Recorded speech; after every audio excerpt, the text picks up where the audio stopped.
तो यहाँ पर लिखा हुआ है देशी रियासतों का विलय। आज़ादी के समय भारत में 565 रियासतें थी। भारतीय स्वतंत्रता अधिनियम 1947 के तहत रियासतों के पास 3 विकल्प थे, जिन्होंने 2 स्वायत्त और विशिष्ट प्रभुत्व भारत और पाकिस्तान का गठन किया।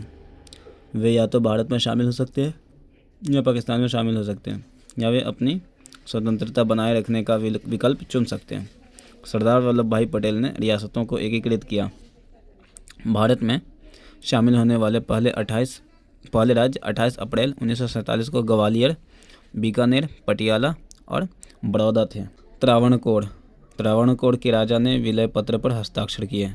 जूनागढ़ को वीपी मेनन और पटेल द्वारा जनमत संग्रह कराने के लिए राजी किया गया था। हैदराबाद, भारत सरकार ने अंततः 1948 में पुलिस कार्रवाई की, जिसके परिणाम स्वरूप उसी वर्ष 17 सितंबर को हैदराबाद ने आत्मसमर्पण कर दिया। कश्मीर के राजा महाराजा हरि सिंह ने 22 अक्टूबर 1947 को भारत सरकार से सहायता मांगी, जब उनकी सेना द्वारा समर्थित पाकिस्तान के हिस्से ने कश्मीर पर हमला किया। 31 दिसंबर 1948 को भारत और पाकिस्तान के बीच युद्ध विराम हुआ। भारत ने इस मुद्दे पर संयुक्त राष्ट्र को संबोधित किया।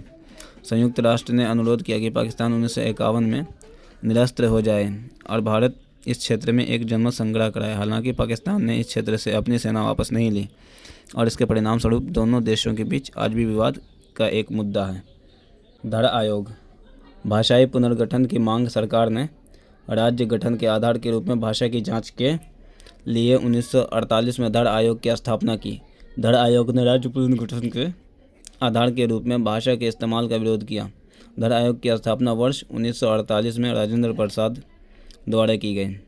जेवीपी समिति की रिपोर्ट भाषाई आधार पर राज्यों के पुनर्गठन की मांग को देखते हुए साल 1948 में भारत सरकार ने जेवीपी समिति का गठन किया था। इस समिति में जवाहरलाल नेहरू, वल्लभ भाई पटेल और पट्टाभी सीतारमैया शामिल थे। इसका उद्देश्य यह तय करना था कि राज्यों का पुनर्गठन भाषा के आधार पर किया जाए या नहीं। फजल अली आयोग, राज्य पुनर्गठन आयोग 1956 में भाषाई आधार पर गठित किया गया पहला राज्य आंध्र प्रदेश बना, जिसकी स्थापना ने भाषाई आधार पर राज्यों के गठन की मांग को बढ़ा दिया। भारत सरकार ने दिसंबर 1953 में 3 सदस्यीय राज्य पुनर्गठन आयोग नियुक्त किया, जिसके अध्यक्ष फजल अली और KM थे। पणिक्कर और HN कुंडरू अन्य 2 सदस्य थे। राज्य पुनर्गठन अधिनियम जुलाई 1956 में 14 राज्य एवं 6 केंद्र शासित प्रदेश स्थापित किए। नवंबर 1954 में फ्रांस की सरकार ने अपनी सभी बस्तियों पांडिचेरी, यनम, चंद्रनगर और कैरिकल को भारत को सौंप दिया। 28 मई 1956 ईस्वी को इस संबंध में संधि पर हस्ताक्षर हो गए। इसके बाद इन सभी को मिलाकर पांडिचेरी संघ राज्य क्षेत्र का गठन किया गया। भारत सरकार ने 18 दिसंबर 1961 ईस्वी को गोवा, दमन व दीव की मुक्ति के लिए पुर्तगालियों के विरुद्ध कार्रवाई की और उन पर पूर्ण अधिकार कर लिया। 12वें संविधान संशोधन द्वारा गोवा, दमन व दीव को प्रथम परिशिष्ट में शामिल करके भारत का अभिन्न अंग बना दिया गया। 1 मई 1960 ईस्वी को मराठी एवं गुजराती भाषियों के बीच संघर्ष के कारण बम्बई राज्य का बंटवारा करके महाराष्ट्र एवं गुजरात नामक 2 राज्यों की स्थापना की गई।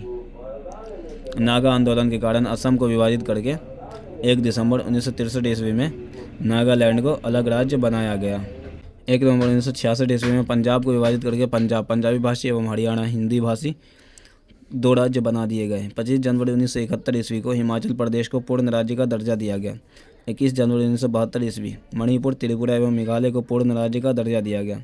लंबे विरोध और आंदोलन के बाद संयुक्त प्रगतिशील गठबंधन के तहत केंद्र सरकार ने आंध्र प्रदेश राज्य को विभाजित करने का फैसला किया और 2 जून 2014 को केंद्रीय मंत्रिमंडल ने तेलंगाना के निर्माण के लिए विधेयक को मंजूरी प्रदान की। तो आज की इस वीडियो में इतना ही, मिलते हैं अगले वीडियो में।